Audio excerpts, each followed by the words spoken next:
Xeon Jungkook एक निकम्मी लड़की थी जो उसी तरह के लोगों में आती थी। फिर भी तयांग को कन्फर्मेशन चाहिए था। फॉरेस्ट के लंबे पेड़ धीरे धीरे कम होते जा रहे थे। जब तयांग लंबे कदमों से चलकर कॉटेज के पास पहुंचता है, तयांग मन ही मन ये सब कुछ सोचते हुए रोशनी के चांद में आगे बढ़ने लगा था। गर्मियों की धूप की हल्की भीम उसकी आंखों में चमक रही थी। टहनियों के बीच से आता हवा का झोंका। जोंगकुक को एक छोटा सा इंजर्ड बार्ड मिला था जो जमीन पर पड़ा था। जोंगकुक बोगम को विदा करने के बाद घर ही जा रहा था। तभी जोंगकुक को एक छोटा सा गिरा हुआ बेबी बार्ड दिखाई देता है।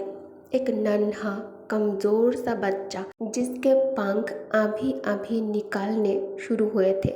जोंगकुक उस बार्ड के पास आकर कहता है, ओह तुम गिर गए क्या?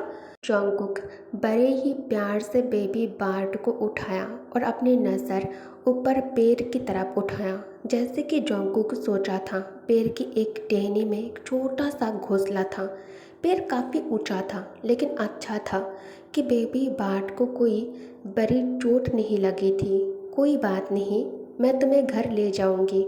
जोंगकुक प्यार से बेबी बार्ड को अपने एप्रोन के पॉकेट में रख लेता है और जल्दी से कॉटेज की तरफ दौड़ना शुरू कर देता है ताकि वेयर हाउस से सीढ़ी लेकर आ सके। जोंगकुक सीढ़ी को मजबूती से पैर के साथ टिकाया और ऊपर चढ़ने लगा। घोंसला इतनी ऊंची टहनियों में था कि सीढ़ी से भी नहीं पहुंच पा रहा था जोंगकुक, इसलिए उसे और ऊपर चढ़ने की कोशिश करना पड़ रहा था। ऐसे हाइट पर चढ़ना जोंगकुक के लिए पहले का भी प्रॉब्लम नहीं था, लेकिन इस बार पॉकेट में बेबी बार्ड होने की वजह से वो ज़्यादा संभाल कर चढ़ रहा था और हमेशा जैसे फुर्ती से नहीं चढ़ पा रहा था। जैसे ही जोंगकुक एक टहनी के पास पहुंचता है, एक हाथ से ब्रांच पकड़कर दूसरे हाथ पॉकेट में डालकर बेबी बार्ड को संभालते हुए घोंसले में वापस रख दिया। लेकिन जैसे ही उसने सुकून से सांस लिया, अचानक उसका पाँव फिसल गया और ब्रांच से जोंगकुक का हाथ छूटने लगता है। एक पल में जोंगकुक की दुनिया उलट गई। जोंगकुक को जब एहसास हुआ कि वो नीचे गिर रहा है, जोंगकुक तुरंत एक ब्रांच का किनारा पकड़ लेता है, लेकिन सीढ़ी नीचे गिर गई थी और ब्रांच जो पहले से ही बहुत ज़्यादा पतली थी, अब उसका वजन संभालते संभालते क्रैक करने लगी थी। अंकल अंकल वांग! कुकी डर के मारे जोर जोर से चीखने लगता है, लेकिन कुछ सेकंड्स में उसे समझ आ गया, घर में अंकल वांग तो है ही नहीं। फिर जोंगकुक हेल्प के लिए बोगम के नाम लेकर चीखना शुरू कर देता है, बोगम बोगम, जबकि उसे पता था बोगम काफ़ी दूर जा चुका होगा और उसकी आवाज़ बोगम तक नहीं पहुंच पाएगा। फिर भी वो लगातार रोती हुई उसे बुलाने लगता है, क्योंकि जब अंकल वांग नहीं होते थे तो बोगम ही उसका एक लौता सहारा होता था जब उसे मदद चाहिए होता था। जोंगकुक और जोर से चीखता है, क्या कोई है? प्लीज़ हेल्प मी बोगम, please come and help me. अगर मैं इतनी ऊंचाई से नीचे गिरा तो मेरी टांगें टूट जाएगी, मैं ज़िंदा नहीं बचूंगा। जोंगकुक के चीखने की आवाज़ इतनी तेज़ थी, तयांग जो फॉरेस्ट में ही वॉक कर रहा था अपने आप को शांत करने के लिए, जोंगकुक के चीखने की आवाज़ सुनकर तयांग उस ट्री के पास आ जाता है। जोंगकुक को पातले ब्रांच के सहारे पेड़ से नीचे लटकते हुए देखकर मन में कहता है, ये तो जियोन जोंगकुक है ना? ये वहाँ क्या कर रही है? तयांग अपने डीप वॉइस में कहता है, Jungkook, should I save you? अचानक एक जाना पहचाना आवाज़ हवा में गूंज उठी। एक मधुर सी आवाज़ ने उसका नाम इतने प्यार से लिया जैसे कोई गीत गा रहा हो। डर के मारे जोंगकुक का दिमाग बिल्कुल ब्लैंक हो गया था, लेकिन फिर भी वो उस आवाज़ के मालिक को पहचान लिया था। जोंगकुक पसीनों से पूरी तरह से भीग चुका था और आंखें नॉर्मल से भी भीग हो गया था। जोंगकुक अपने डर से काँप रही नज़र नीचे घुमाई और देखा, एक जाना पहचाना इंसान उस पेड़ के नीचे खड़ा था। ड्यूक किम तयांग बिल्कुल शांत चेहरा लिए वो सीढ़ी के गिरने की तरफ देख रहा था और ऐसे ही आराम से जोंगकुक को आधे टूटे हुए ब्रांच पर लटकते हुए देखता रहा। फिर हल्की सी हंसी के साथ तयंग फिर से पूछता है, शुड आई सेव यू? जॉन्गकुक मन में सोचता है, ए पागल आदमी, ये यहाँ क्या कर रहा है? जब भी मुझे बोगम की हेल्प की ज़रूरत होती है, पता नहीं ये कैसे पहुँच जाता है। जॉन्गकुक फिर से चीखता है, बोगम। तयंग बिल्कुल भी पैनिक नहीं कर रहा था। तयंग शांत आवाज़ में कहता है, I told you he is not coming. मैंने तुम्हें पहले ही बताया था कि वो नहीं आएगा। क्या मैं मदद करूं? जॉन्गकुक कहता है, कोई ज़रूरत नहीं है। अपने डर के बीच भी जॉन्गकुक तुरंत उसकी मदद का ऑफर ठुकरा देता है। वो जिद के साथ ट्री ब्रांच को पकड़े हुए थे, जानते हुए भी कि उसका पकड़ना बेकार था। अब ब्रांच और भी ज़्यादा हिलने लगा था और उसकी पतली सी लकड़ी अब और टूटने लग गई थी। बोगम प्लीज़ हेल्प मी। बोगम। जॉन्गकुक की चीखते हुए आवाज़ डर के साथ मिलकर आर्बिश के जंगल में गूंजने लगी थी। जॉन्गकुक बहुत ज़्यादा डर गया था। ड्यूक हल्की सी हंसी दबाते हुए रास्ते की तरफ देखा जहाँ से बोगम गया था। तयंग फिर कहता है, वो नहीं आएगा। तयंग बिल्कुल आराम से अपने हाथ फोल्ड करके खड़ा था। चाहे जितना भी पत्थर दिल हो, जब इंसान किसी को मुश्किल में देखता है तो थोड़ी तो फिक्र करता है ना। जॉन्गकुक को धीरे धीरे ये हैरत अंगेज बात समझ आ गया। उसके सामने खड़ा इंसान एक आम आदमी नहीं था, वो किम का ड्यूक था। एक ऐसा पागल आदमी जो कभी नॉर्मल लोगों की तरह सोच भी नहीं सकता था। जॉन्गकुक अचानक से ड्यूक पर चीख पड़ता है, गेट लॉस्ट, दूर हो जाओ। जॉन्गकुक जोर से चिल्लाया। जॉन्गकुक गुस्से में उस पर चिल्लाकर उसे भगाने की कोशिश किया। अगर हेल्प नहीं करनी तो चले जाओ यहाँ से। यहाँ खड़े होकर क्या देख रहे हो तुम? तयंग आराम से कहता है, लगता है तुम गिर जाओगी। मैं किसी को बुलाता हूँ तुम्हें बचाने के लिए। जॉन्गकुक हैरान होकर पूछता है, क्या कहा तुमने? तयंग कहता है, मैं इतने भी पत्थर दिल नहीं हूँ जॉन्गकुक। तयंग के होठों पर एक मुस्कुराहट आ गई। तुम्हारे लिए पार्क बोगम को बुला लूँगा, जिसे तुम चीख चीख के बुला रही थी। जॉन्गकुक मन में कहता है, इस गधे को तो मैं। तयंग के आवाज़ अब जॉन्गकुक के तेज सांस लेने के शोर में खो गई थी। चलो देखते हैं क्या कर सकता हूँ। हाइट देखकर लगता है डॉक्टर पार्क को तुम्हारे लिए बुलाना ज़्यादा ठीक रहेगा। जॉन्गकुक का मन हो रहा था कि इस आदमी पर गालियों की बरसात कर दे, बस अभी उसकी लटकती हुई हालत उसे रोक रहा था। जॉन्गकुक लाचार होकर चीखता है, बचाओ मुझे। जॉन्गकुक समझ गया था कि उसके सामने वाले आदमी से मदद मांगने के बजाय गिरकर चोट खाना बेहतर होगा। जॉन्गकुक यही सोच रहा था जब डर ने जॉन्गकुक को अपनी सोच से पीछे हटने पर मजबूर कर दिया था। तयंग कोट उतारते हुए पूछता है, आर यू श्योर? जॉन्गकुक मन ही मन सोचता है, मैं अब इसे और ज़्यादा देर तक होल्ड करके नहीं रख सकता। I am at my limit. मैं जल्द ही नीचे गिरने वाला हूँ। जॉन्गकुक कहता है, प्लीज़ हेल्प मी। तयंग शांत आवाज़ में कहता है, help you? Then call me. मुझे बुलाओ। जॉन्गकुक कहता है, क्या? तयंग कहता है, कॉल फॉर मी। मेरे लिए मुझे बुलाओ।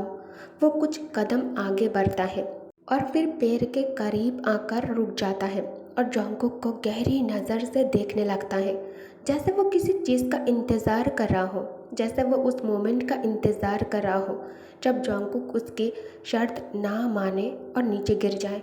जॉन्गकुक कहता है, ड्यूक प्लीज़।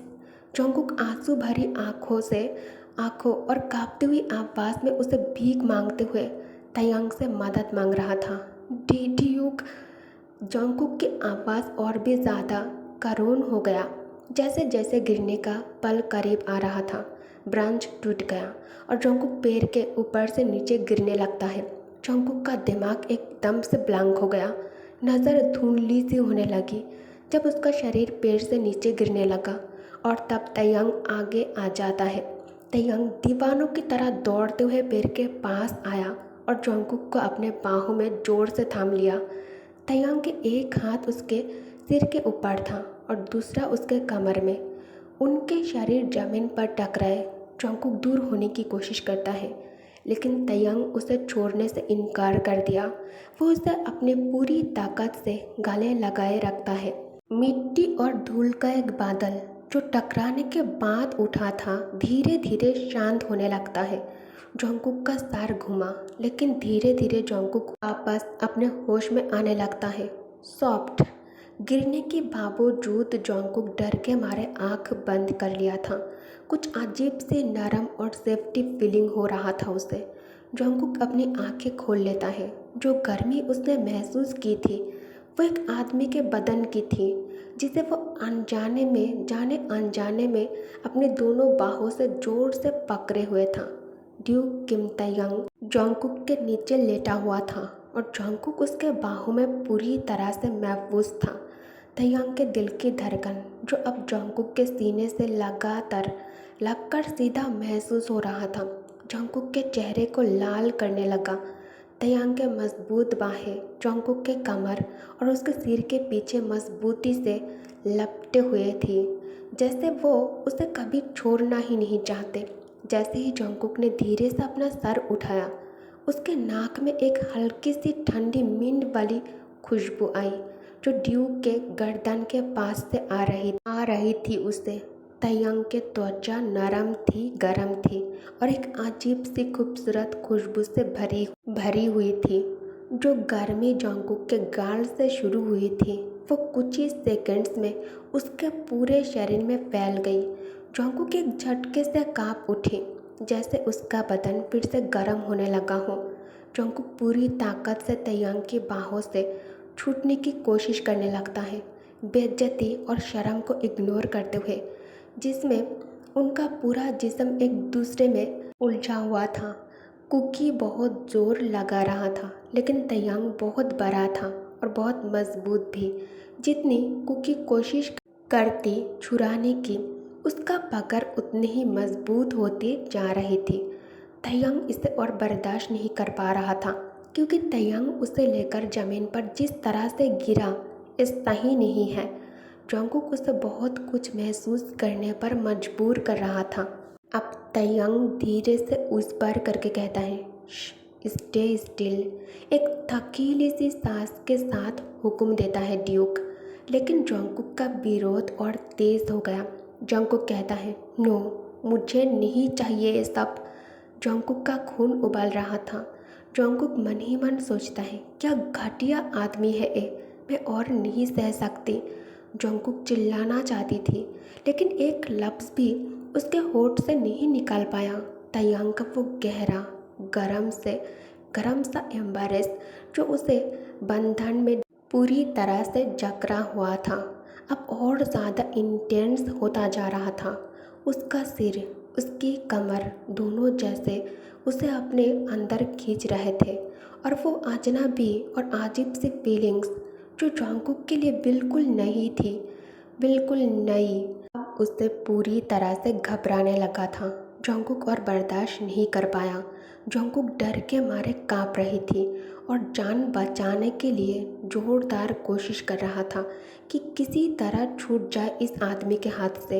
लेकिन जितनी ज़्यादा कोशिश कुकी कर रहा था और जितनी ही ज़्यादा कुकी रेजिस्ट करती, उतना ही ज़्यादा वो खुद को बेकार महसूस करने लगती है, जैसे उसके हर झटके, हर धक्का उसी के खिलाफ जा रहे हो।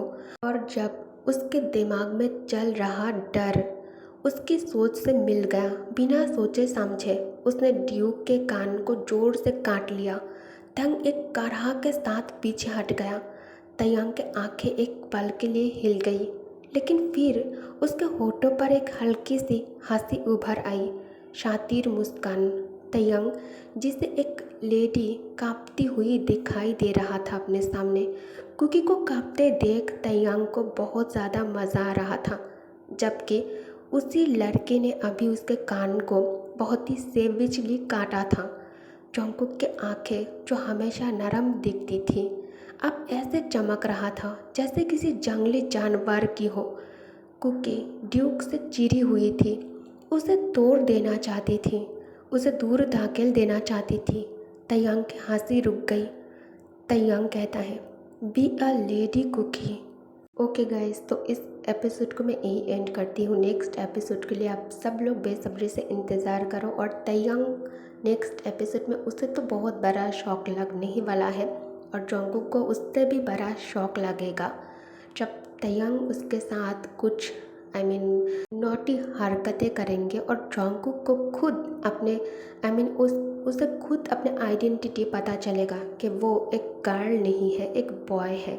तो वो इस पर कैसे रिएक्ट करेगा, ये देखना बहुत ज़्यादा आप लोगों के लिए इंटरेस्टिंग होगा। और इस मोमेंट के बाद जंगकुक के दिल में तैयांग के लिए नफ़रत और भी ज़्यादा गहरा हो जाएगा, लेकिन साथ ही वो तैयांग के लिए अपने अंदर एक फीलिंग्स उसके अंदर एक फीलिंग्स डेवलप होना भी शुरू हो जाएगा। लेकिन जंगकुक इससे बिल्कुल बेखबर रहेगा। ओके, तो आप लोग प्लीज़ नेक्स्ट एपिसोड के लिए वेट करो, क्योंकि आज ही मैं एक्सप्लेन करती आप सबके लिए और मैं राइटिंग करती, क्योंकि आज गले में फिर से बहुत ज़्यादा खराश बात बात पर गला बार बार अटक रहा है। और हाँ, मैंने आप सबको रिपोर्ट के बारे में बताया था कि मैंने टेस्ट कराया है। रिपोर्ट में सब कुछ बिल्कुल नॉर्मल है, कोई प्रॉब्लम नहीं है। ये नॉर्मल कोल्ड एंड फीवर है जो वेदर की वजह से, वेदर चेंज होने के वजह से और बहुत ज़्यादा गर्मी और अचानक फिर बारिश, इस वजह से सबको हो रहा है। मुझे कुछ ज़्यादा ही हो गया, तो कोई बात नहीं, ये ठीक हो जाएंगे। मैं मेडिसिन ले रही हूँ, आप लोग चिंता मत करो। ओके, और आप लोग अपना ध्यान रखो। Be a good girl. Good night, bye bye.